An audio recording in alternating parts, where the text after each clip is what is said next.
Dear viewers, welcome to another video on descriptive statistics. In one of my previous videos about graphical summary, I was explaining about different kind of statistical measures with which we can decide whether a given data is normally distributed or not. So one of the values is probability value or p-value for an Anderson-Darling test, and if that p-value is greater than 0.05, we can conclude the data approximately follow normal distribution. Similarly, the other statistical value that we were looking at was kurtosis, and depending upon the kurtosis value, excess kurtosis value closer to 0 or it is positive or it is negative will decide whether your distribution is fat-tailed or thin-tailed. So that means whether you have more data points on the tail or the probability of getting outlier is higher or lower. And the third statistical measure is skewness. So in this video, let's understand what is skewness, and depending upon the skewness value, how can we decide whether the given data is normally distributed or not. Let's get into the video.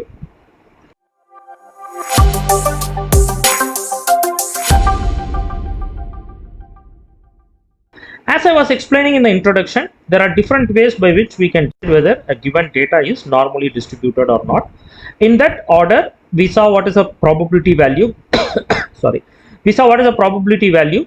We also saw what is the kurtosis value. In this video, we will understand about skewness. What is skewness? Skewness basically is a statistical measure which tells whether the distribution is symmetric or asymmetric. What do you mean by symmetric distribution? A symmetric distribution is the one where your distribution will be a mirror image of each other if you try to draw a line in the center. For example, the image that you see in the middle, which is the zero skewed distribution, which looks like a bell curve or a normal distribution. And in this particular distribution, if we try to draw a line in the center, which will be, we all know, for a normally distributed data, mean or median will fall on the center. So if I try to draw the mean, the left side and right side of the distribution will look like a mirror image of each other. Why? Because you have equal opportunity for variation on both sides, and both the tail will get extended to the equal distance from the center. And that's why we call this particular distribution as a zero skewed distribution. Whereas if you see the example of a right skewed distribution, the peak or the average will fall somewhere here, and the right side to the average you will have more data points, and the tail will be an extended tail, and that extended tail indicates your data is not symmetric. In fact, it is asymmetric. Asymmetric is if you try to draw a line in the center, where there is a mean, the right side and left side of the mean will not look like a mirror image of each other. Same is the case with the left skewed data. In a left skewed data, if you try to draw a line at the mean, the left side will have an extended tail and the right side will not have an extended tail. So if I want to simply summarize, skewness is a statistical measure which tells whether the tail of a distribution is having equal distance from mean on both sides, on right side and left side. If it have equal distance from mean on both sides, then we can call it as a zero skewed data, or in other words, it is a symmetric distribution. That means the left side and right side will have equal opportunity for both sides. Whereas if the tail on one side, whether it is a right side or it is a left side, if the tail is an extended tail on one side, that indicates that it's not a zero skewed distribution. In fact, it is a right skewed or positive skewed distribution, or left skewed or negative skewed distribution. And that will tell you whether your data is symmetric or asymmetric. For a normal distribution, you should have your data more or less symmetric. So how do I decide whether my data is more or less symmetric? Can be decided by calculating skewness of a given data. Okay, this is the introduction of the concept skewness. Let's see how the statistical formula works. As I was explaining in many of my previous videos, the intention is not to make you remember or memorize any formula. Today we have statistical applications like Minitab or Microsoft Excel which can help us to do all these calculations. We don't have to remember and do this exercise as a paper pencil exercise, but we need to know what exactly these formulas are designed for, or what is the logic with which these formulas are designed. If you see the formula for skewness, there are many formulas, but the one which is most commonly used is Pearson's median skewness, which is 3 times of difference between mean and median divided by the standard deviation of the given data. If you look at this formula is designed especially to find whether your mean and median are very close to each other or your mean and median are far away from each other. If they are far away from each other, how far they are away from each other, how many units of standard deviation they are far away from each other. That is the intention of this particular data. If you just go to the previous slide, if you see here, for a data which is normally distributed, obviously the mean and median will be equal or they will be very close to each other. So if you try to plot the mean and median for this particular distribution, they will be very close to each other. If they are very close to each other, then the difference between mean and median will be either 0 or very close to 0. Then eventually your overall Pearson median skewness will also become equal to 0 or very close to 0. So that's why we call it as a zero skewness data. Whereas if you try to do this calculation for the right skewed data, because for a right skewed data your median will be somewhere here and your mean will be somewhere here. The mean will be bigger than the median. The mean will be bigger than the median for a right skewed data. Why? Because you have an extended tail on the right side, so you'll have outliers or bigger values this side. Hence your mean will get influenced towards that, so your mean will fall somewhere here, whereas your median will fall somewhere here. In such a scenario, if you try to see the formula, mean will be a bigger number, median will be a smaller number. So when you solve this formula, your Pearson median skewness will be a positive value. So that's why right skewed distribution is also called as positive skewed distribution. And similarly, if you see a left skewed distribution, your mean will be somewhere here, whereas your median will be somewhere here. The mean will be smaller than your median, and as a result, if you do this calculation, mean minus median, 3 times of mean minus median divided by standard deviation of the data, that data will eventually become a negative value. So that's the logic behind calling this as a zero skewed distribution, right skewed distribution as positive skewed distribution, and left skewed distribution as a negative skewed distribution. As I was explaining before, we don't have to manually do this calculation every time. We have Excel functions and we have applications like Minitab which can calculate and give the skewness for you. So when we say zero skewed, it not necessarily has to be exactly zero. Anywhere between 0.4 on the positive side to minus 0.4 on the negative side can still be considered as a zero skewed distribution or approximately follow normal distribution. That is the logic. Now let's get into this scenario one by one with examples and how to do this calculation in Excel and Minitab. Let's understand this. So I have an example here. This is an example for a zero skewed distribution. So what is the example here? Let's say there is a chemical laboratory where the room temperature of that laboratory need to be maintained at 30 degrees Celsius. Why 30 degrees Celsius? Because I want to maintain this 30 degrees Celsius so that my chemical process can be done, because the chemical reactions require a room temperature of 30 degrees Celsius plus or minus some variation is okay. So what I do, I collect the temperature of this lab for the last 30 days or 100 days. So here I have taken for 100 days. So 100 days room temperature has been taken and I am trying to plot a histogram out of it. So let's get into Minitab where I have this data already generated. So here is my zero skewed data. So to start from the beginning, maybe let me delete all these calculations which I have done, so that you will understand how these calculations are done in Minitab. Instead of showing a pre-populated calculation, let me do it one more time so that it becomes easy for you to understand. So I have the zero skewed data here. So I click on graph, I click on histogram and I select this particular data and I say zero skewed data.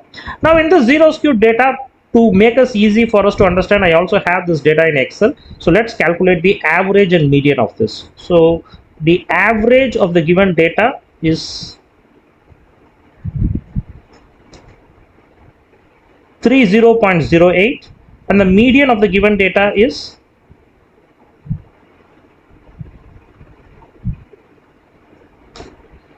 29.99.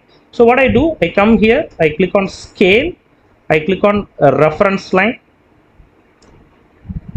and here I select the values where I want the reference line, 30.08 and 30.08 and 29.99. So I give a space 29.99.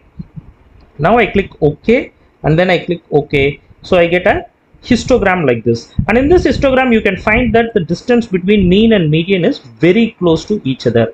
They are not far away from each other, they are very close to each other. Now if we want to calculate the skewness, I can click on stats, basic stats, and graphical summary.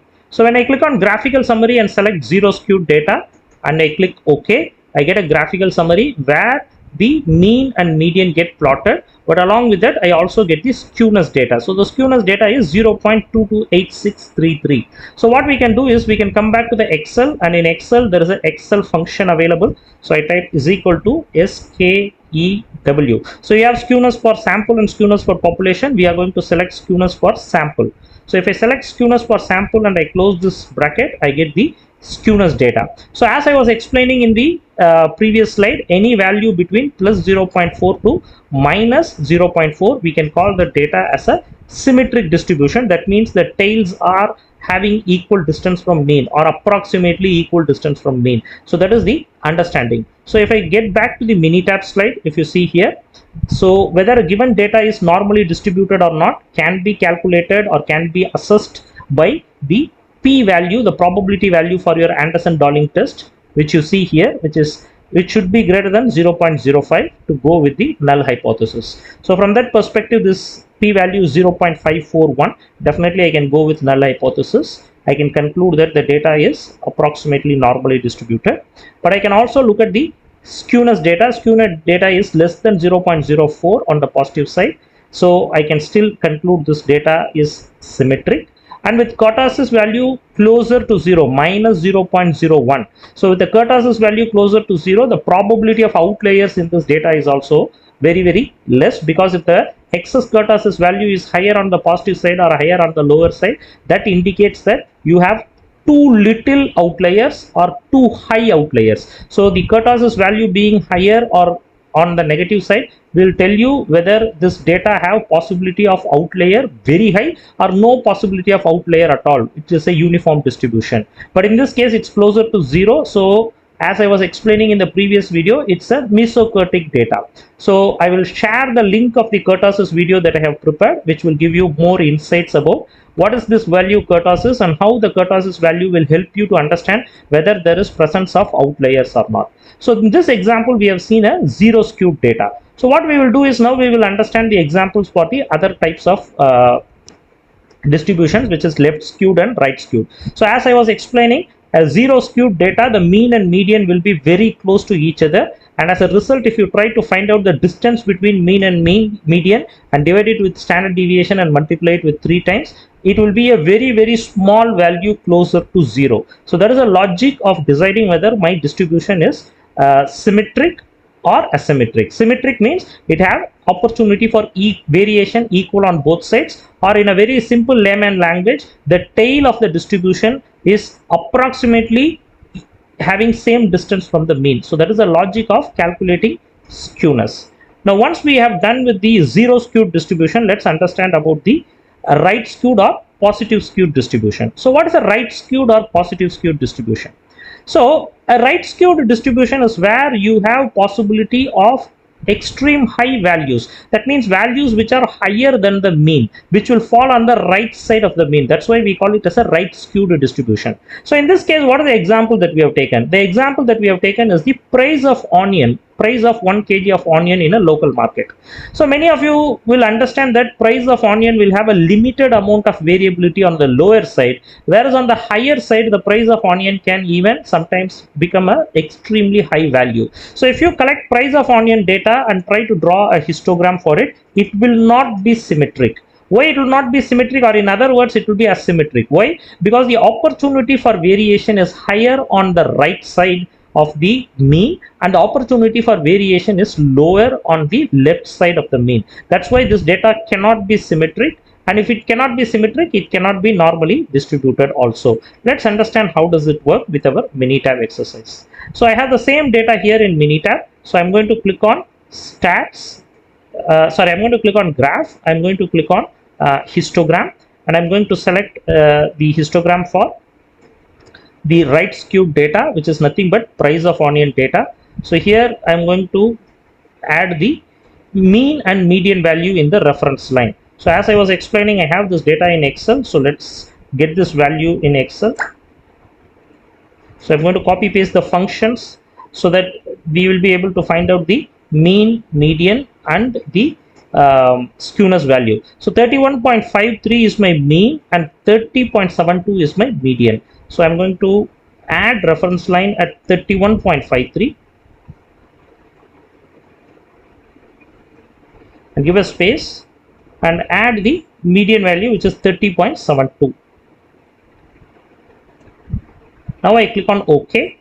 Again I click on OK. So now I will get the histogram with mean and median plotted to it, and you will find that the mean is a bigger number compared to median. Always for a right skewed data, the mean will be greater than median. Why? Because you have higher values on the right side, or the high you will have these higher values as a extended tail, and the influence of these higher value will drag this mean towards them, and it may not be the true measure of central tendency. In fact, median will be the true measure of central tendency. From that perspective, for a right skewed data, always your mean will be a bigger number, median will be a smaller number. So if you go back to our original formula, which says Pearson's median skewness is equal to 3 times of mean minus median. So in this case, mean is 31.53 and median is 30.72. So from this perspective, the difference will always be a positive value, and that's why we call it as a right skewed distribution or positive skewed distribution.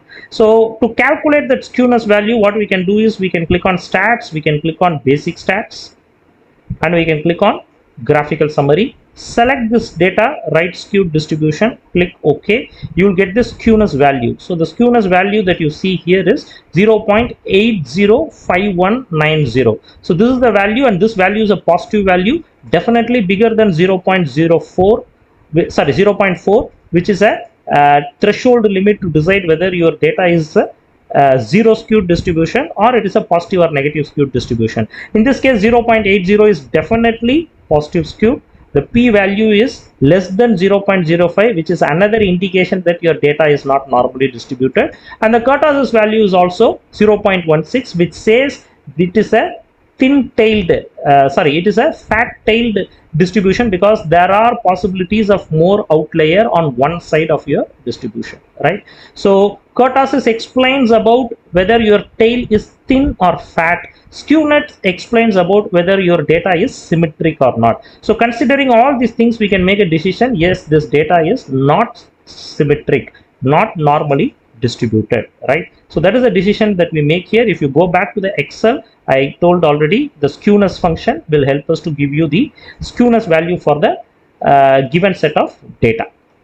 Now what we'll do is, now we will see the example for the negative skewed data. So in a negative skewed data, the example that we have picked up is the time to reach office. So in this case, all of us will know we take on an average certain amount of time to reach office, whereas there will be few days, like maybe I'm traveling on a Saturday or a Sunday or a day where it's a public holiday, the traffic is not that heavy, I'll be able to reach office a little bit early. So considering that, in this case, there are days where I take more time to reach office, there are times where I take on a central tendency value to reach office, but there are days where I reach office much quicker. And if you see, in this case, the opportunity for variation is more on the lower side, because I'll be able to reach office much faster on a day where I travel a little bit early, or a day where there is public holiday, schools and colleges not working, only offices working. Depending on all that, I would be able to reach office faster. So the possibility of outliers or the possibility of extended tail is on the left side of the mean, and that's why we call it as a left skew or a negative skewed data. So let me go back to Minitab. So I have this left skewed data available here. So let's click on graph, let's click on histogram, and in histogram, let me select this particular histogram, select my left skewed data, and then I'm going to add the mean and median value to the reference line. So in the Excel file, I have the mean and median value, so let me take it from there. So let me copy these values, the functions. So the mean is 28.47 and the median is 28.91, and you can clearly see in this case the mean is a smaller number and the median is a bigger number. Why? Because of the influence of outliers on the lower side or the influence of outliers on the left side of the mean will look like a smaller number and median will look like a bigger number, 28.47 and 28.91. So let me enter those values, 28.47 space 28.91. Now I click OK. Again I click OK. You will get the histogram. And if you see in this histogram, the mean and median are far away from each other, and you see an extended tail on the left side of the distribution. So this is an indication that it's a negative skewed distribution. So let me click on stats. Let me click on basic stats and graphical summary. This time I select my left skewed data here and I click OK. And if you see here, the skewness value is a negative value. In fact, it is negative 1.05573. And if you again see the p-value, it is a much smaller p-value. And if you see the kurtosis value is also 1.45. So the kurtosis value tells you there is higher possibility of a outlier. The kurtosis value on negative says there is no possibility at all for an outlier. So kurtosis value is a value that tells you whether there is possibility of outlier or not. It does not say whether that outlier will be on the left side or right side. It does not say that. It only says whether you have possibility of outlier. Only the skewness value will tell you that outlier will be on the left side or right side. So that's how you need to interpret skewness and kurtosis value together. Kurtosis is a value that tells you the possibility of outlier in your data. Skewness is a value that tells you whether that outlier will be on the left side of mean, or in other words, it will be a outlier of a lower value or it will be a outlier of a higher value that is decided based on the skewness value. Kurtosis value will tell you the possibility of you getting an outlier. So in combination, what we can decide is the p-value is less than 0.05. There is higher possibility of you getting outliers, and that higher possibility of outlier is on the negative side. So considering all these things, I can decide this is a left skewed data, right? So friends, let me once again summarize. When we want to decide whether my data is normally distributed or not, the decision can be made considering three values. The probability value of Anderson-Darling test, the p-value should be greater than 0.05 to conclude that your distribution is approximately normally distributed. And following that, you need to look at the skewness and kurtosis values. The kurtosis value tells you the possibility of an outlier in your data, and the skewness value tells you whether your data is symmetric or not. So kurtosis value closer to 0 means there is mesokurtic data. That means that neither too much of outlier nor too little outlier. There is moderate outlier possible. Kurtosis value on the positive side says there is more outliers possible, and kurtosis value on the negative side says there is no outlier at all. Outlier is not at all a possibility. Skewness says, the sign on the skewness says whether your data have equal variation on both sides. If it have a positive sign, then it says there is more possibility of having data on the higher side of the mean, and if it's a negative value, it says there is more possibility of having outliers or data on the lower side of the mean. So with all these three, we can decide whether my data is normally distributed or not. Now coming back, why should I make the decision whether my data is normally distributed or not? That's very important, because the assumption of many statistical analysis that we do is my data is symmetric in nature, or in other words, my data is normally distributed. Not all symmetric distributions has to be normal. So normal distribution, one of the characteristics being symmetric. But when you do statistical analysis, whether your data is normal or not, whether your data is symmetric or not, all these are very important depending upon what analysis you do, because for many of the analysis assumption, the prerequisite requirement is whether your data or residuals of your data should be normally distributed. So if I decide my data is normal, I can proceed with certain types of distribution. If I decide my data is not normal, I can proceed with certain types of distribution. So in this case, there are three scenarios that we can look at. One, if your data is not normal, what you do? Do nothing. Many statistical tests, including your t-test, ANOVA, linear regression, are very sensitive to skewed data, and especially skew is mild or moderate. You can continue to go ahead and do those tests. So skewness may not really have an impact on the results. Sometimes if the skewness, like for example, if you are doing certain analysis where the assumption is the data need to be normally distributed, but if your data says no, it is not normally distributed, still you have certain alternate tests that you can do, which are called a non-parametric test. For example, if my data is normally distributed, I can do an ANOVA or a t-test in hypothesis testing. But if my data is not normally distributed, then I can use alternate tests like Moore's median or Kruskal values or Mann-Whitney, which are alternate tests for ANOVA and t-test. So there are alternate tests available for non-symmetric data also, which can be used, so we don't have to do anything. And the last approach is to transform the data. So data transformation is nothing but applying a statistical transformation function to all the data so that the data is taken to a new scale. For example, instead of using the absolute data, you can do a square of the data. You can do a square root of the data. You can take a log normal with a base of 10 of the data. So all these are techniques by which the data is transformed to a new scale, and then you can check whether the data is normally distributed or not. So friends, one request, data transformation is a kind of a subject where you need to be very careful, because once you transform the data and do the analysis, you should also be able to do reverse transformation to understand how it can be used in the given business scenario. So considering all that, only when you are confident about reverse transformation, you would be able to do this data transformation. Maybe in another video I will clearly explain about data transformation, but at this point of time what we can conclude is we can conclude that a data is normally distributed or not can be identified by